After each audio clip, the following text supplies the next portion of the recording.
Paano mapasama o paano ba sumali sa dinami-daming nagpakawalang atake? Baka kailangan kong maghulog ng barya para madagdagan pa ang oras ko dito kung sakaling mabato man ako ng mabato.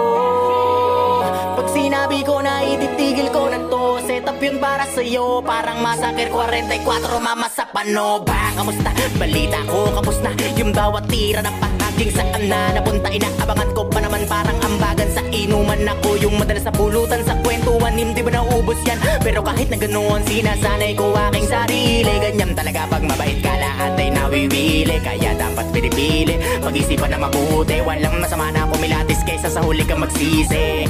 Naranasan ko na rin yan, yung tipong walang pagkakataon na mapakinggan at dumating sa puntong wala na ring malapitan. Sarili ko na lang ang nagsilbi ko na sandigan.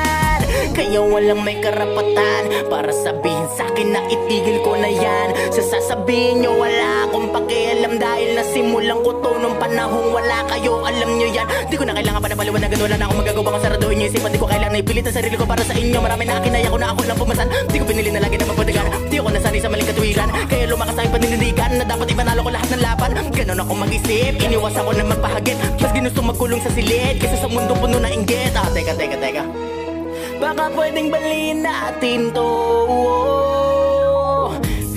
Ganto ang korte ko, kahit saan mo ko dalhin, laging may bala to. Oo, iba ako sa mga pambato nyo. Di ako nagyayabang, kaya kong patunayan kung hanggang saan ang kaya kong gawin. Malabong paningin